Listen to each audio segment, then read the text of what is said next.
Hey everyone, welcome to another live video. Today we're talking about your first $1 million check.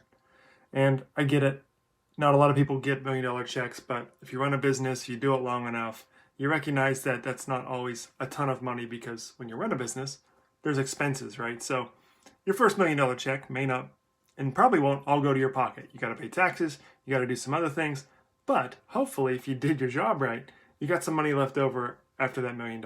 And at a time where people are facing layoffs and job uncertainty and even just social unrest as a whole, right? Let's face it, things are shifting a lot.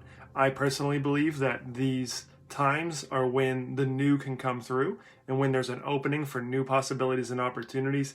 And specifically, if you act now in these next few months, in this time, you can get ahead 3 times faster, because in a time where everybody's frozen and kind of stuck and paralyzed in fear, you can get out there and say, hey, I'm healthy, I'm alive, I know how to read, I can watch videos, I can learn, I can train myself, I can educate myself. And at a time where people are frozen and stuck in fear, you can transcend this time in a way that's actually more powerful than times when everybody's out, doing well and things, and the momentum is much larger, where you become kind of a smaller fish in the big pond. But right now, if you take action, it's actually can be easier to get ahead. And in fact, you can look at certain businesses, and a lot of the biggest businesses are started in recessions. And I just wanted to say that before we jump in. So, question for you: are you an innovative leader? And some of you watching this will say, "Well, I don't know. Am I, or could I be?" Being an innovative leader is a lot, in a sense, easier than you might realize, and you probably have innovative ideas on a daily basis. The only difference is that you need a structure and a way to act on them. So I would argue that you are an innovative leader, and you're just waiting to activate these great ideas that you have, that if you actually shared them and shared them with your inner circle and team, you could probably get further faster than what you are. We all have great ideas and insights. It's just about acting on them that really makes a difference. So my post from earlier today was about The War of Art, which is a book by, I believe it was Stephen Pressfield. And that book changed my life because I recognized that the creative process was something that you had to be good at, something, a skill that you had to build so you can get up out of your bed every day and do creative and inspired work. And that's where the leverage is. The leverage isn't in the long hours. The leverage isn't in, putting yourself through a meat grinder every day. The leverage is in your creative and instinctual genius applied through your skill set in whatever industry it is. A lot of times I think people get stuck and they say, oh, well, I should have chose this industry. I should have went to this for school, and I should instead of this. I should have went to this instead of that. And they spend the rest of their lives in that shoulda mode, instead where you can apply your creative genius either where you are or what you can learn in a few months. Today with digital education the way it is, you can learn in a few months what used to take years.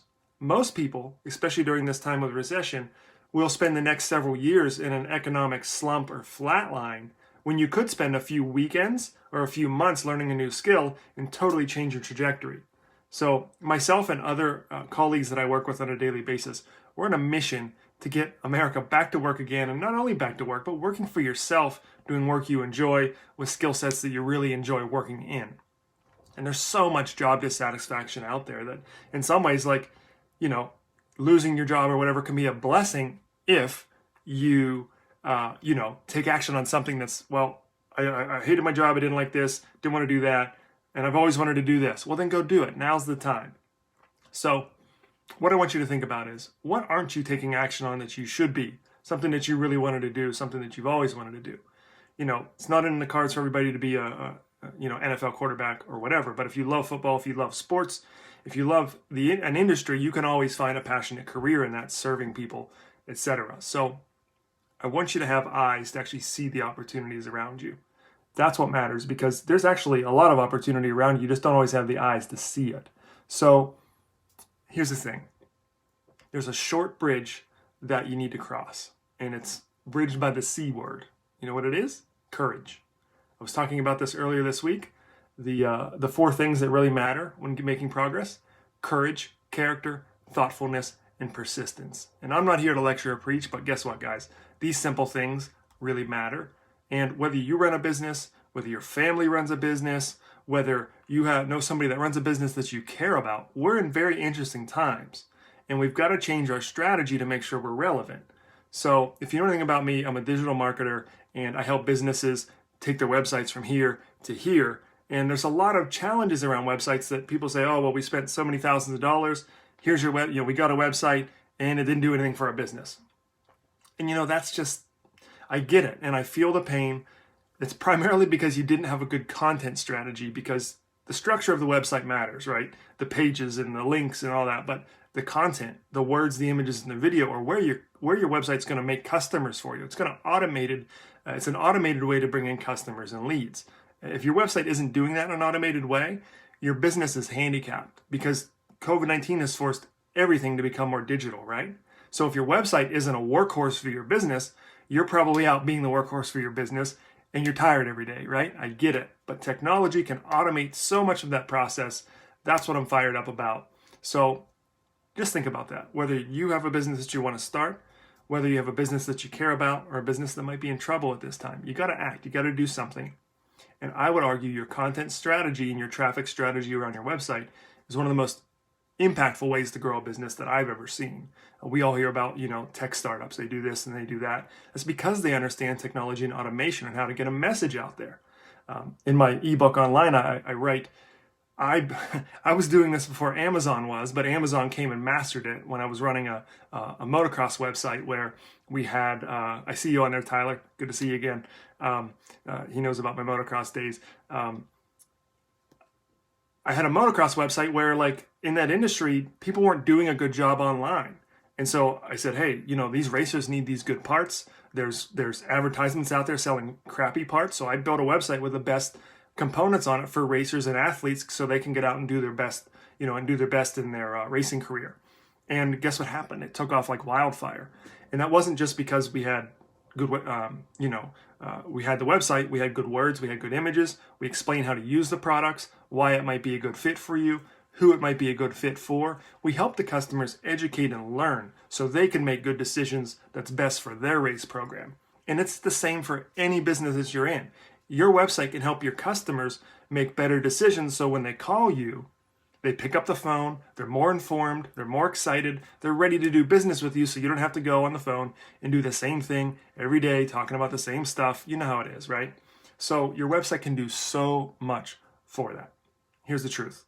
We know, and I based a career out of this, we know the traffic is out there for your business and whatever niche you have. Sometimes, you're not out there getting the right traffic in, and we got to start with that. We always start with your traffic strategy. So here's the thing. In this day and age, for most industries, going out of business in 2020 is kind of like dying of thirst right beside a river, because the river of traffic is always there. It's constant. And if you know how to tap into it and you use content on your website, videos, images, and text to tell a story to help people become informed purchasers of your product, they will come in, they will buy, they will spend more, and they will come back more often. Now, it works for any industry. I've done it for businesses in so many categories. It doesn't matter what you do, from a funeral home to a ski lodge to, motorcycle equipment, like I was saying, to, even if you're selling digital goods. Of course, if you have a virtual good, you're doing even better, right? Because you have your online, it's easy to sell software and training programs. Maybe you're making a video training that's hot these days. But the other thing is, if you sell a physical good, you can even add value and raise your prices when you have a digital component to your physical good. So there's a lot of ways you can really take advantage of technology in a way where you don't have to be a tech genius. You can do this with a $20 a month Wix website. Things have gotten so much better and easier than when I started way back in the day in the mid 2000s. So if you've been thinking about it, you can do this. And one more thing I'm going to say about Amazon, they took what we were already doing at a much smaller level and they automated the heck out of it, built a lot of systems around it, spent a ton of money on ads, and they built up market share quickly. But there's not anything that's, there's not anything that's a mystery about it. What they did, they just did it better on a bigger scale. They took e-commerce and took it to a whole new professional level. So that's pretty much it for today, guys. I want to challenge you with those 4 principles again: courage, character, thoughtfulness, and persistence. Thoughtfulness is a big one, right? Because we get motivated, we want to go kick ass and take names, but you got to be careful too. Business is like a gentle game. You want to do it carefully and with patience. And if you do that long enough with your good idea and your vision and your creative insight, you can kick some ass out there. So get a plan today, guys. DM me if you want to talk. DM me if you want my free training. I put a lot of content on my website the last few weeks to help people get involved in the digital economy. There's more available than ever. It's now cheaper than ever to get started, but you got to have a vision, something you want to do. What is that business that you want to start? What is that business that you've wanted to grow, or maybe you've started and haven't grown like you wanted to, right? That matters too. Well, I tried it. It kind of sucks. It's a lot of work. I'm not getting customers the way I want. Well, technology can help you do all that. You don't have to spend a ton of money. So have courage. I don't want to see anybody in a slump in this time, because there's still opportunity out there. In fact, there's more opportunity out there than ever, like I was saying at the beginning of this video. If you missed the beginning, why don't you go back and watch it? I'm going to go ahead and finish, and I'll post it below. And yeah, get in touch. Glad to see you guys here.